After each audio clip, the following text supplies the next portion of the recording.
15절부터 19절까지 말씀 다 같이 읽겠습니다.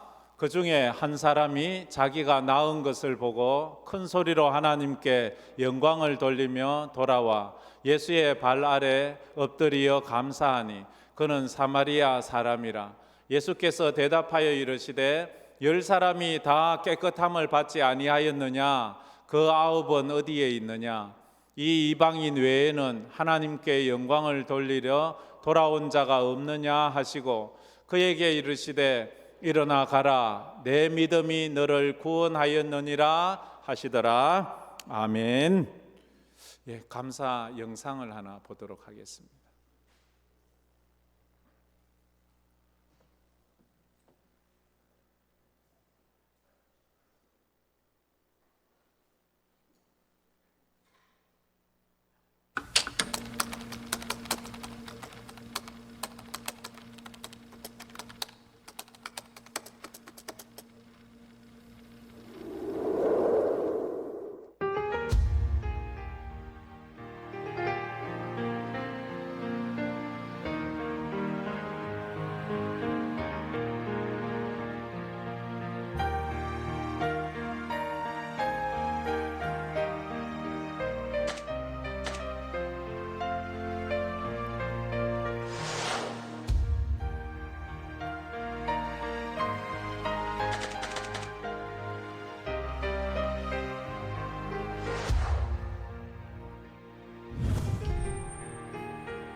오늘은 맥주 감사 주일입니다. 맥주 감사는 밀과 보리의 추수를 마쳤을 때 이스라엘 백성들이 하나님께 드렸던 감사 절기입니다. 이것은 우리 교단이 정한 것이 아니고 성경이 이미 3,500년 전에 이것을 지키라 말씀하셨습니다. 그래서 지키는 겁니다. 보리 농사 안 짓는데 무슨 맥주 감사 주일입니까? 이건 보리 농사 때문에 하는 것이 아니고 우리의 삶 가운데 하나님께서 베푸신 은혜를 생각하면서, 요즘은 그 오순절이라고 말하지요. 오순절에는 그게 맥주 감사절, 그 감사 느낌을 뛰어넘어서 성령이 오순절에 부어주심에 대한 감사를 드리는 겁니다. 세상에서 감사를 가장 많이 가르치는 곳이 어디일까요? 요즘은 학교에서 감사를 가르치나요? 요즘은 선생은 있어도 스승은 없다는 그런 참 안타까운 그런 말을 많이 하지 않습니까? 아마 교회에서 감사를 가장 많이 가르칠 거예요. 교회는 1년에 2차례 감사의 절기를 만들어 놓고 맥주 감사, 추수 감사, 이래 감사 절기가 있습니다. 그래서 감사, 사실 이 두 주만 하는 게 아니고 1년 52주인데 52주 내 감사 이야기를 합니다. 감사 예물을, 어떤 분은요 52주 내 감사 예물을 드립니다. 감사해서, 이 조건이 아니지요. 그저 하나님 앞에 늘 감사한 거예요. 늘 감사해서 드리는 이 감사 훈련이 있습니다. 또 교회는 효도에 대해서 아주 강조하지 않습니까? 유교에 취한 사람들은 기독교 다니면 조상도 모르고 이래 말하는데 그게 아닙니다. 기독교는 돌아가신 조상에게 효도하기 전에 살아계신 부모에게 더 효도를 강조합니다. 그게 중요하고, 가족 사랑에 대해서도 그 5월 달은 늘 한 달 내, 또 나라 사랑에 대해서도 요즘 애국을 가르치나요? 학교에서 애국을 가르치나요? 남침이 아니라 북침이라고 하는 사람들이 뭘 가르치겠어요? 그런 면에 있어서 참 이 교회에서 가르치는 이 감사는 우리 성도에게 꼭 필요한 것입니다. 하나님과 동행하는 그리스도인이 되려면 인생에 대한 해석이 달라져야 돼요. 내가 살아온 내 삶에 대한 해석, 지금 내가 살아가고 있는 내 지금 상황에 대한 해석, 앞으로 내가 맞이해야 될 내 인생의 그 모든 순간순간들에 대한 해석이 달라져야 돼요. 그래서 믿음이 달라졌다는 말은 내 삶에 대한 해석이 달라졌다는 거예요. 근데 내가 예수를 믿는다고 말하면서 삶에 대한 해석이 전혀 바뀌지 않아요. 또 뭔가 없으면 불평하고, 힘들면 짜증내고, 또 일이 안 풀리면 화내고, 그건 믿음이 달라지지 않았습니다. 사람이 바뀌지 않은 거예요. 믿음 생활하고 내 믿음이 바뀌어졌다는 말은 내 삶에 일어나는 그 상황들이 이전의 모습과는 달라야 됩니다. 이전에는 원망하던 것이 이제는 감사하고, 이제는 불평하던 것이 이제는 인내하고 참고 견디면서 믿음으로 나가는 거예요. 그게 예수 믿는 것입니다.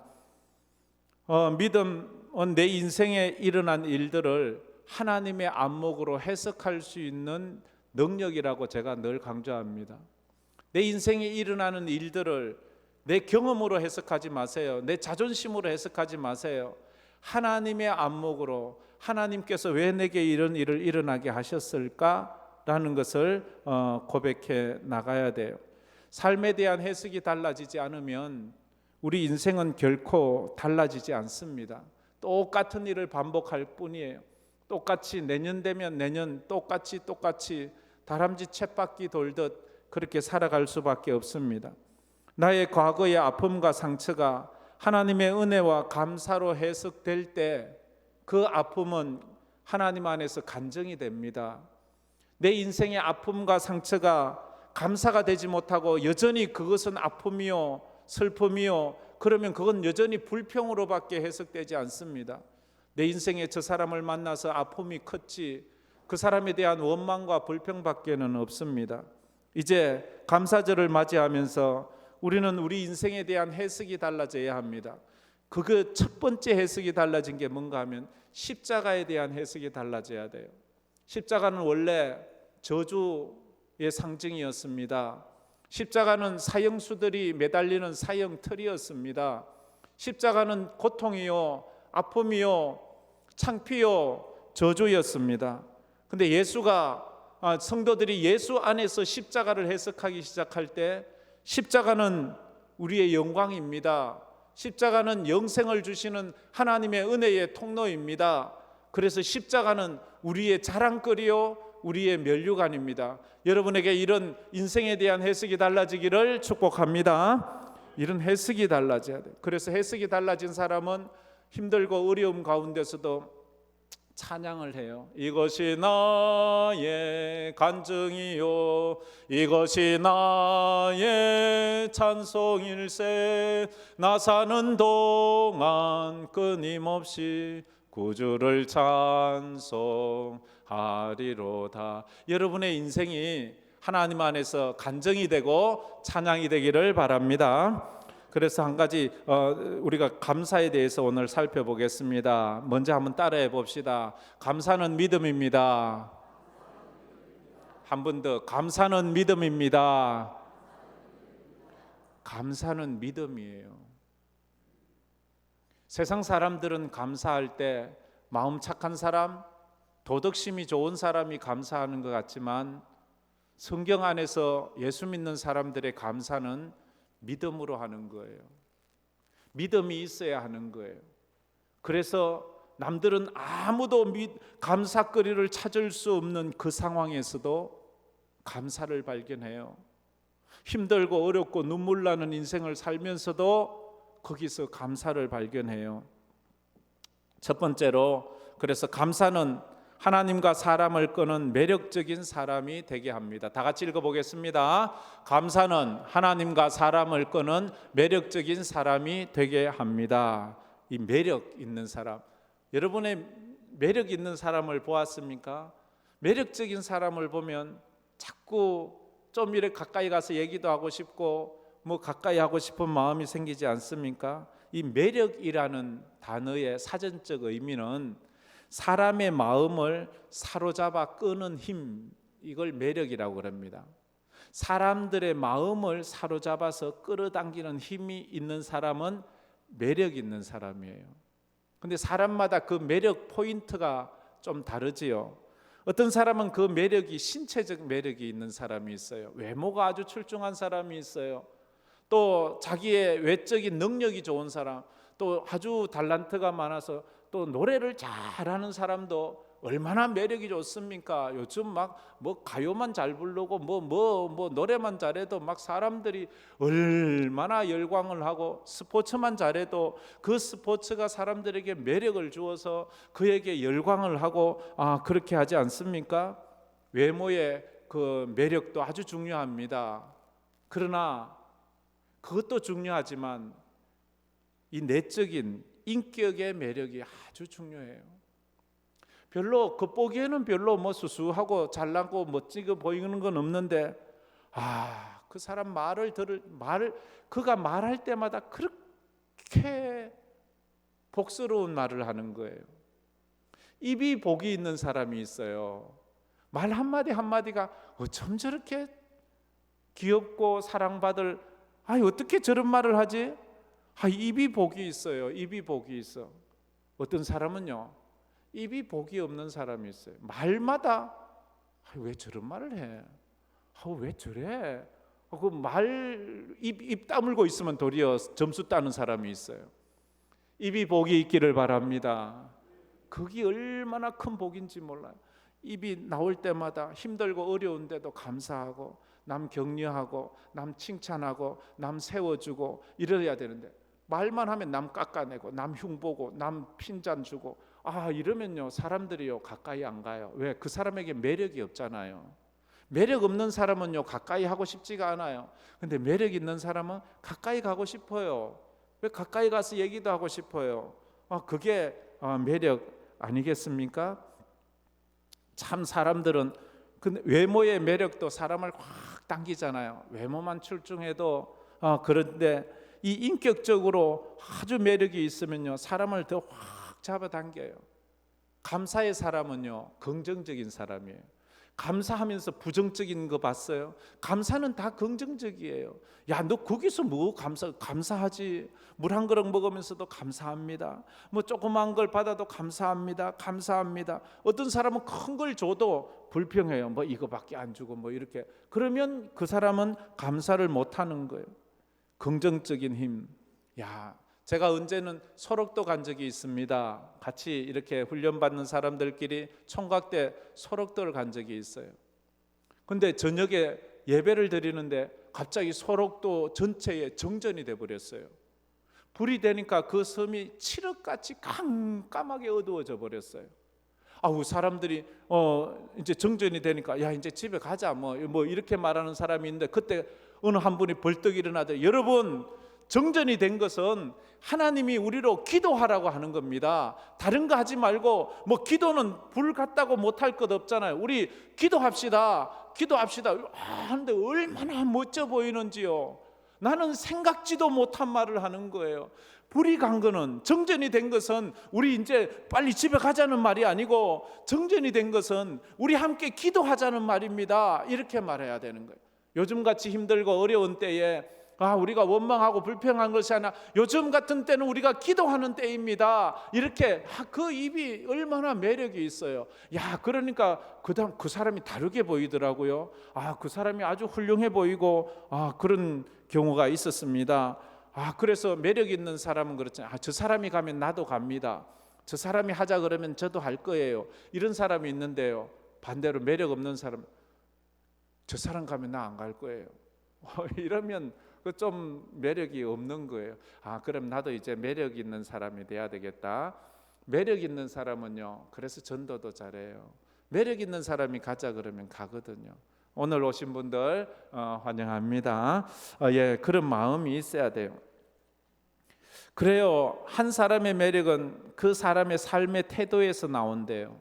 내가 이 삶의 상황을 어떤 태도로 살아가느냐, 감사한 마음으로 살아가느냐, 아니면 원망과 불평으로 살아가느냐, 거기에서 그 사람의 매력이 나오는 거예요. 최고의 매력은 그래서 감사한 거예요. 감사하는 사람은요, 대인 관계가 굉장히 원만해요. 친구들이 주변에 많아요.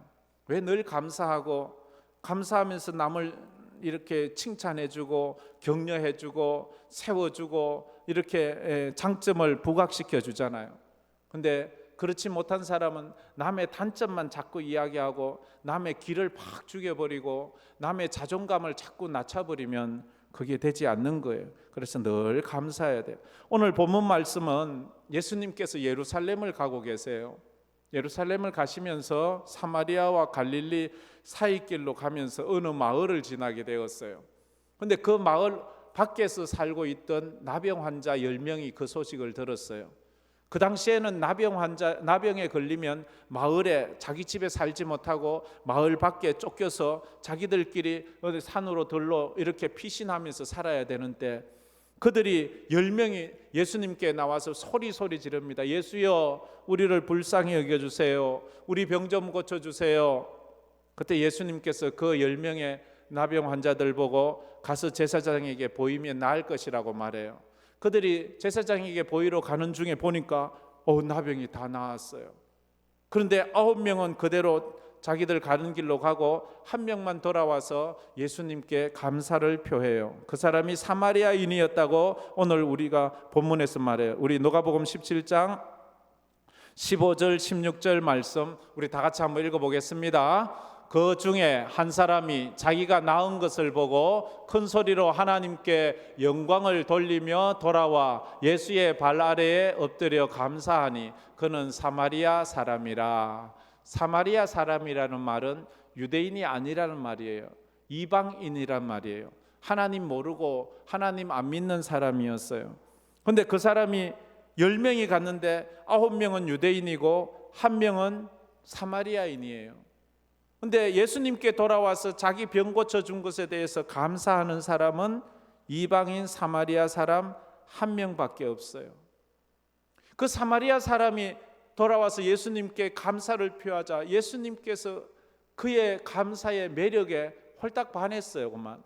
아니 어떻게 유대인들은 한 사람도 와서 감사하지 않는데 당신은 이방인인데 어찌 나한테 돌아와서 이렇게 감사를 한단 말입니까? 그래서 예수님은 그 감사하는 그에게 구원 얻는다고 구원까지 선물해 준 것이 오늘 이 본문 말씀이에요. 성경에 보면 참 감사하는 내용들이 많습니다. 그런데 성경에서 참 매력적인 감사를 하는 사람들 중에서 제가 딱 생각하다 보니까 생각난 것이 우리가 너무 잘 아는 하박국 선지자예요. 하박국 선지자는 너무 감사의 매력이 철철 넘치는 사람이에요. 왜냐하면 우리는 도무지 할 수 없는 감사를 그는 드리기 때문입니다. 하박국 3장 17절 18절에 그는 저런 감사를 드립니다. 우리 다 같이 한번 읽어보겠습니다. 비록 무화과 나무가 무성하지 못하며 포도나무에 열매가 없으며 감람나무에 소출이 없으며 밭에 먹을 것이 없으며 우리의 양이 없으며 외양간에 소가 없을지라도 나는 여호와로 말미암아 즐거워하며 나의 구원의 하나님으로 말미암아 기뻐하리로다. 이게 하박국 선지자의 감사의 수준이에요. 하박국 선지자는 무화과 나무에 무성치 못해 열매가 없어요. 포도나무에도 열매가 없고 감람나무에도 열매가 없어요. 또 밭에는 먹을 것도 없고 우리의 양이 없고 외양간에 소가 아무것도 없는데 그는 하나님 앞에 감사를 해요. 하나님 때문에 기뻐해요. 하나님 때문에 즐거워해요. 이게 감사의 수준이에요. 얼마나 매력이 있어요. 그러니까 하나님께서 얼마나 기뻐하셨겠어요. 얼마나 좋아하셨겠어요. 이게 우리 감사는 매력인 거예요. 한번 따라해 봅시다. 감사는 매력입니다. 매력 있는 사람들이 되세요. 그래서 뭘 조금만이라도 감사합니다. 감사합니다. 참 감사하지요. 이렇게 자기 자신이 그렇게 하면 더 은혜가 있습니다. 두 번째로, 감사는 상황에 상관없이 사람을 행복하게 만듭니다. 자, 다 같이 읽어봅시다. 감사는 상황에 상관없이 사람을 행복하게 만듭니다. 감사하면 행복해진대요. 상황 때문에 행복한 게 아니고 감사해서 행복하대요. 상황이 어떠하든지 삶이 어떠하든지 성도는 기뻐하고 감사해야 되는 그런 사람이에요. 항상 기뻐하라, 쉬지 말고 기도하라, 범사에 감사하라, 주님이 말씀하셨기 때문입니다. 감사하지 못하는 사람이 행복한 사람을 봤어요? 감사하지 못하는데 나는 너무너무 행복해. 그건 좀 말이 안 되잖아요. 늘 불평하는 사람이 행복한 사람 또 보았어요? 그렇지요. 불평하는데 어떻게 행복하겠어요? 불평하면 행복할 수가 없지요. 그리스도인은 세상 사람들과는 비교할 수 없는 행복한 사람들입니다. 우리 예수 믿는 사람은 세상 사람이 어떤 사람과도 누가 우리와 비교해도 그들과 우리는 상대가 안 될 정도로 우리는 행복한 사람들입니다. 왜냐하면 우리의 존재 때문이에요. 우리의 소유 때문에 아니라 우리는 존재 때문에 행복한 사람입니다. 그래서 우리는 그 존재로 하나님 앞에 나는 하나님의 자녀고 나는 천국 백성이기 때문에, 나는 죽어도 천국 갈 것이기 때문에 지금 힘들고 어려워도 나는 행복하다, 나는 행복합니다, 그렇게 노래할 수 있어요. 세상 사람들은 행복의 기준을 어디에 두나요? 자기 존재에 두지 않습니다. 자기 소유에 둡니다. 얼마나 넓은 집에 사느냐, 얼마나 출세했느냐, 얼마나 높은 벼슬을 했느냐, 소유의 많고 적음을 행복의 기준으로 삼습니다. 그러니까 소유가 없어지면 불행하다고 말하고 소유가 많으면 행복하다고 말합니다. 그러나 그리스도인은 소유로 행복을 찾지 않습니다.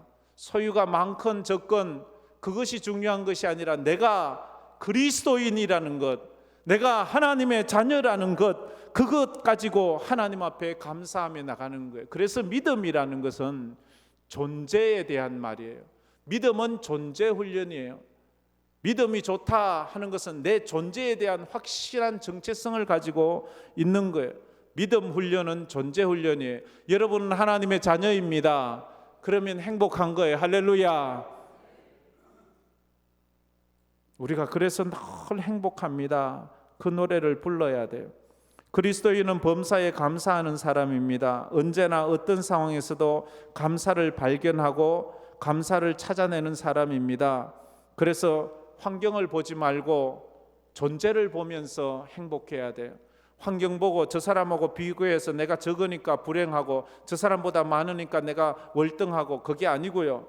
나는 언제나 내 존재가 어떤 사람인지 확인하면서 하나님 앞에 하나님, 제가 하나님의 자녀라서 너무너무 좋아요. 하나님이 내 하나님이라서 너무너무 좋아요. 십자가를 보면서도 예수님이 나를 위해 십자가에 피 흘려 죽으신 그 사랑 때문에 내가 너무 행복해요 라고 말해야 돼요. 만약 우리 자녀들이 집이 좀 가난해요. 그래서 부모로서 우리 자녀들에게 참 미안할 때가 있어요. 잘 먹이지도 못하고 잘 입히지도 못하고 좋은 거 사주지도 못해요. 근데 그 자녀가 이렇게 말해요. 엄마, 나는 엄마 아들이라서 너무 행복해요. 나는 엄마 딸이라서 너무 좋아요. 우리 집이 좀 가난하고 우리 집이 좀 부자는 아니지만 그래도 나는 엄마 아들이라고 엄마 딸이라는 게 너무 행복해요. 그렇게 말한다면 그 부모가 그 자식에게 뭐라고 할까요? 너무 감사하고, 어째 너는 그렇게 말을 이쁘게 하니? 너는 어떻게 그렇게 말을 이쁘게 해? 근데 집이 좀 넉넉해요. 부족함 없이 해달라는 거 다 해줘요. 그런데도 부모님이 왜 부모님은 나한테 이것도 안 해주고 저것도 안 해주고 좀 더 해주지? 그런 자식이 있다면 여러분은 그 자식 보고 어떤 마음이 들어요? 이놈아, 철 좀 들어. 너보다도 힘든데도 다 열심히 사는 애들을 봐. 이렇게 안타까워하지 않겠습니까?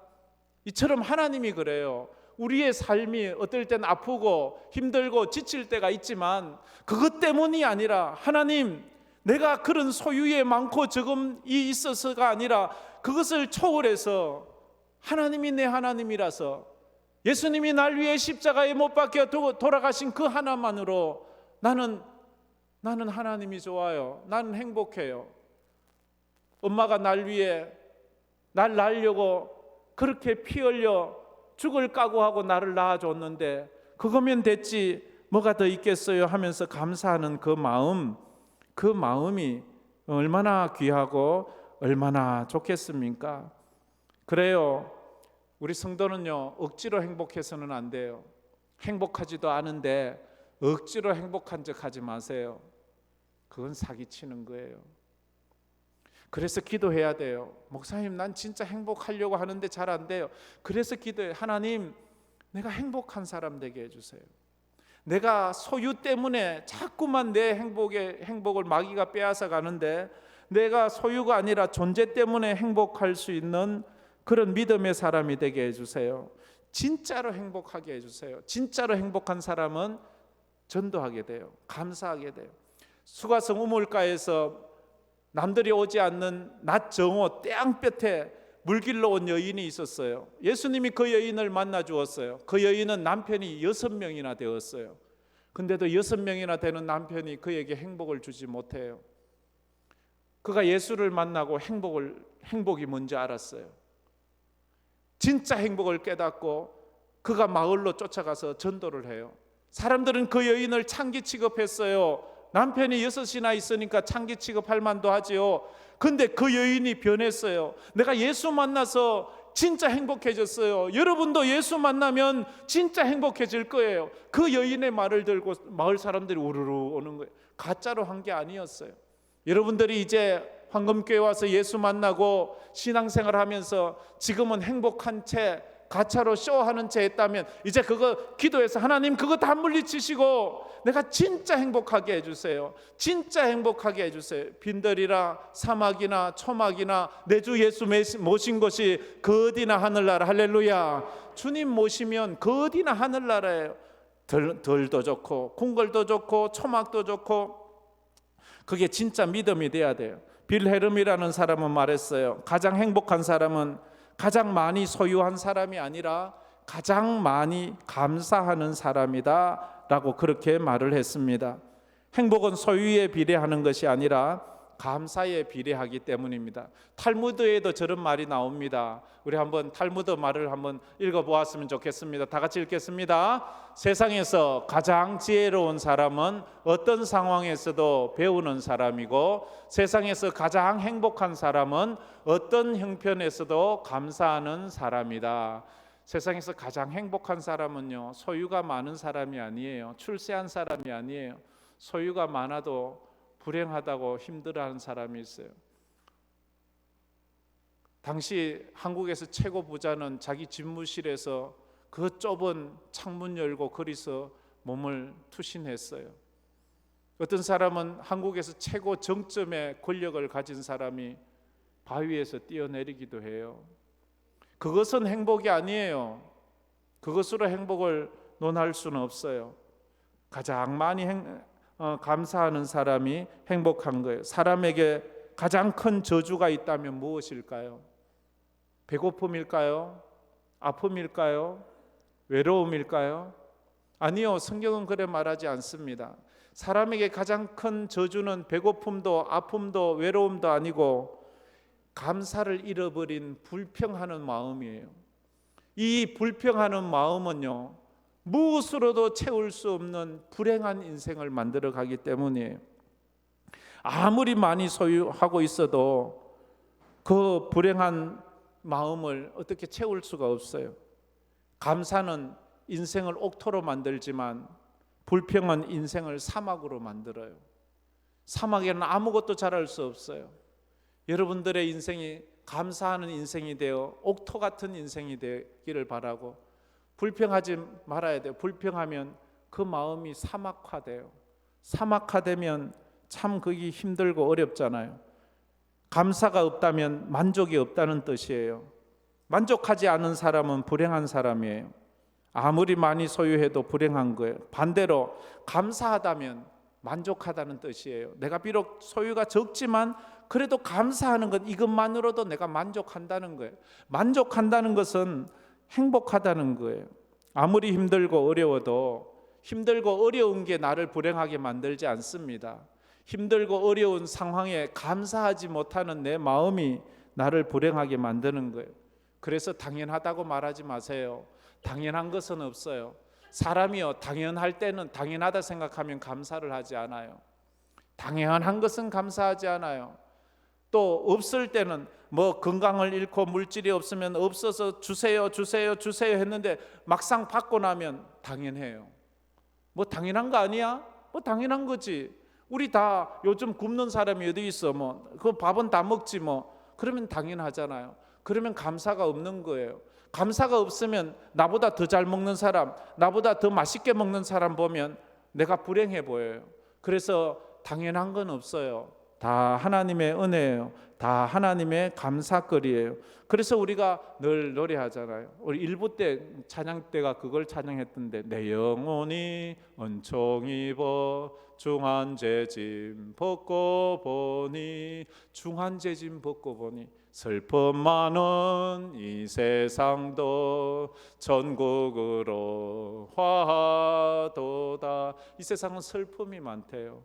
근데 예수 믿고 죄사함 받고 나니까 이 세상이 천국으로 변한대요. 여러분에게도 이런 은혜가 있기를 바랍니다.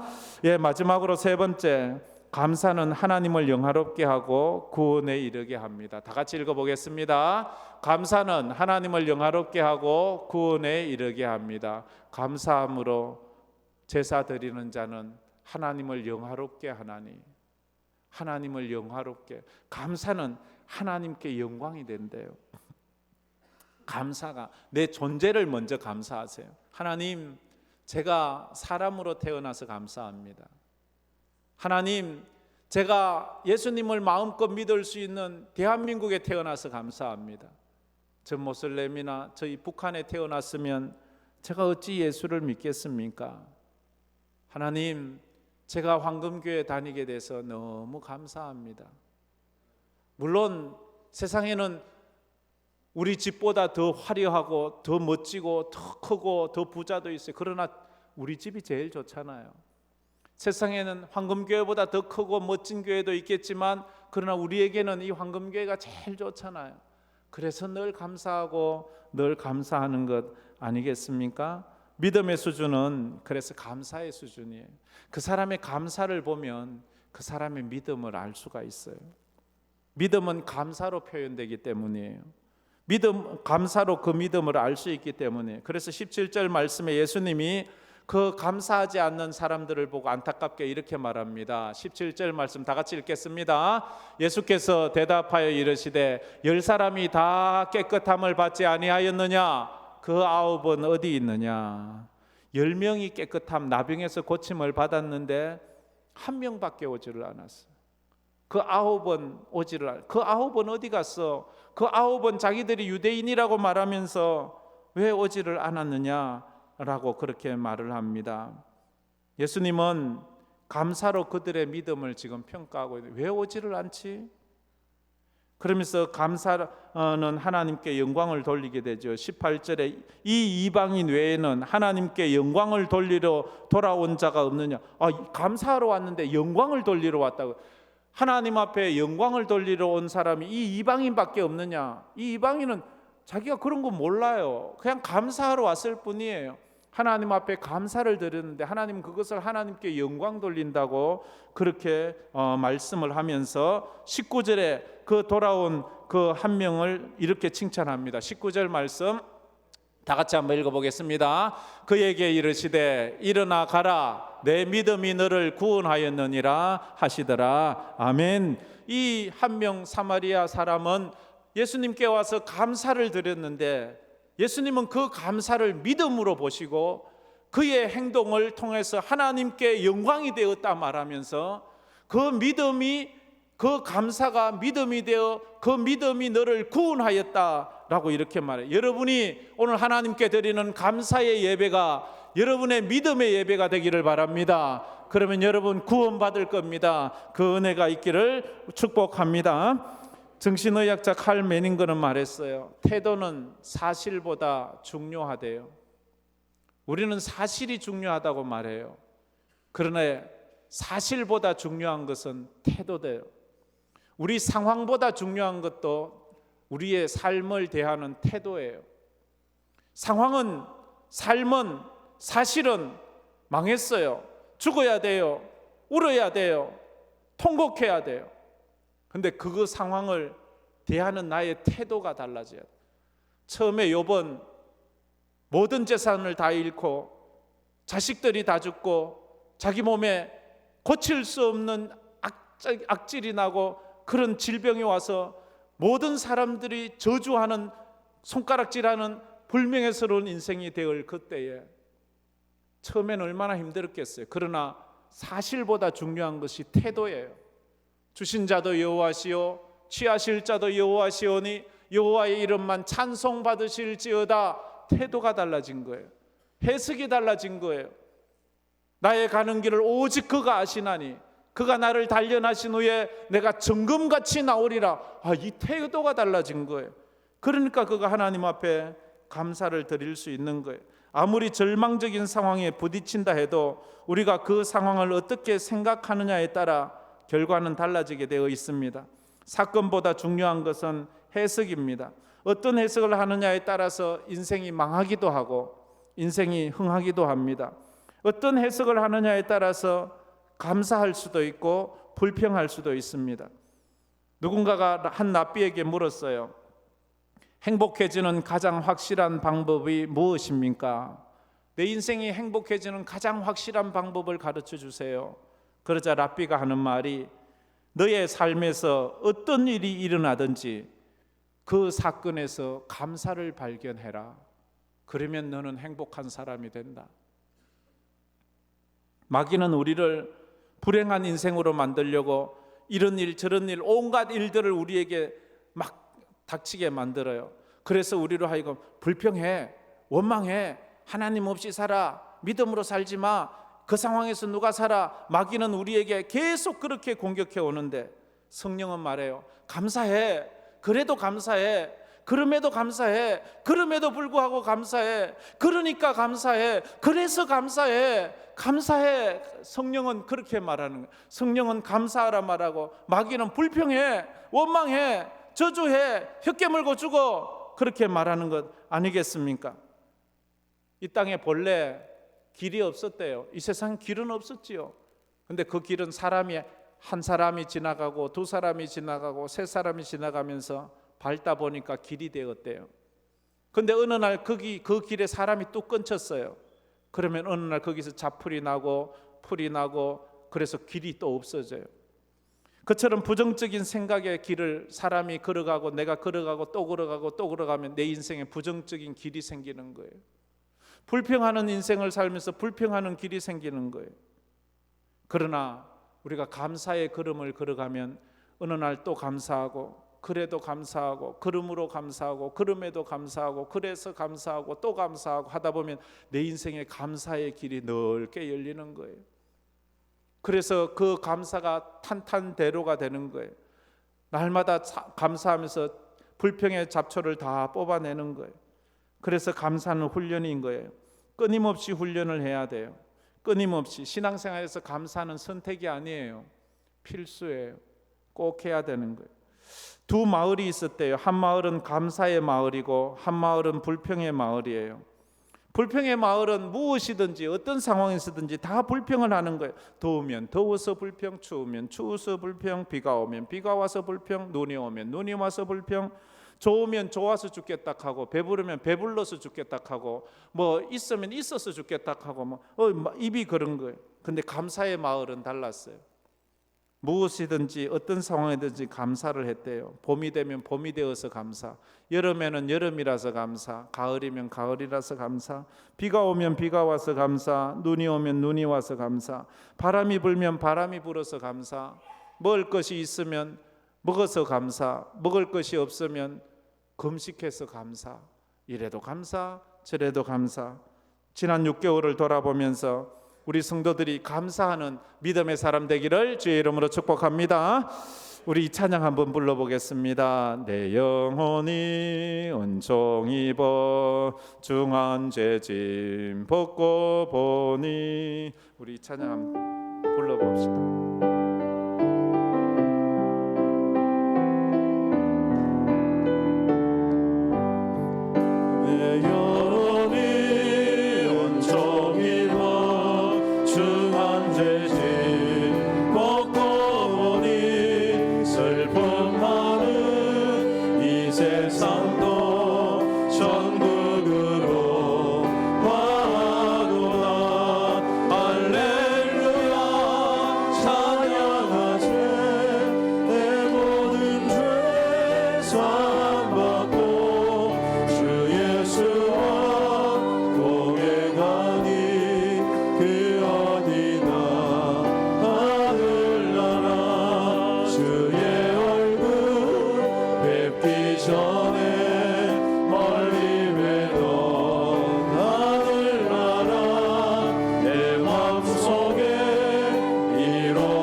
말씀을 생각하면서 한번 기도해 보지 않겠습니까?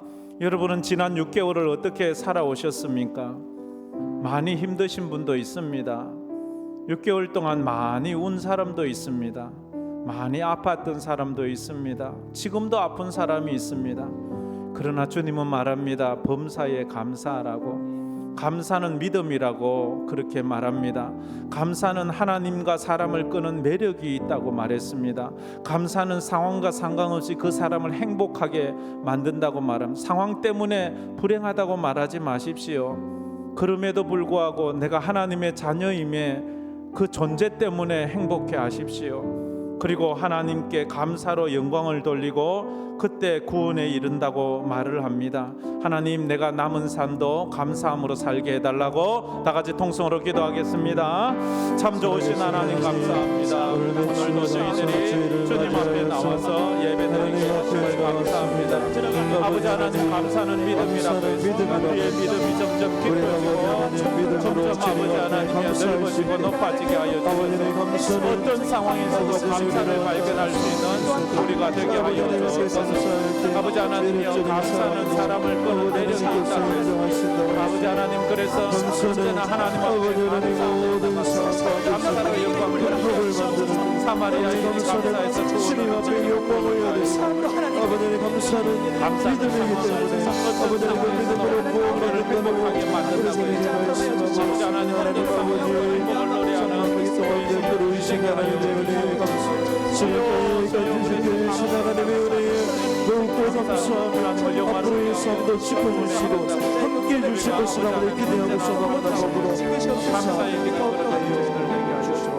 항상 기뻐하라. 쉬지 말고 기도하라. 범사에 감사하라. 이는 그리스도 예수 안에서 너희를 향하신 하나님의 뜻이니라. 하나님 감사는 믿음이라 했습니다. 우리 성도들이 믿음으로 감사하게 하시고 감사함으로 우리 인생이 옥토가 되게 하시고 하나님 앞에 영광 돌리는 인생들이 다 되게 하여 주시옵소서. 그래서 힘들고 어렵고 아프지만 눈물 나지만 하나님 앞에 내 존재가 하나님의 백성이고 내가 하나님의 천국 백성임을 믿고 믿음으로 나아가는 저희들 되게 하여 주시옵소서. 지금은 우리 주 예수 그리스도의 은혜와 우리 하나님 아버지의 무한하신 사랑하심과 성령님의 감화 감동으로 충만하심이 감사하며 살기로 마음에 다짐하는 우리 성도들 머리 위에 그 삶 위에 그 인생 위에 그 가정 위에 또 흩어진 우리 선교사들 위에 이제로부터 영원토록 함께 있을지어다. 아멘.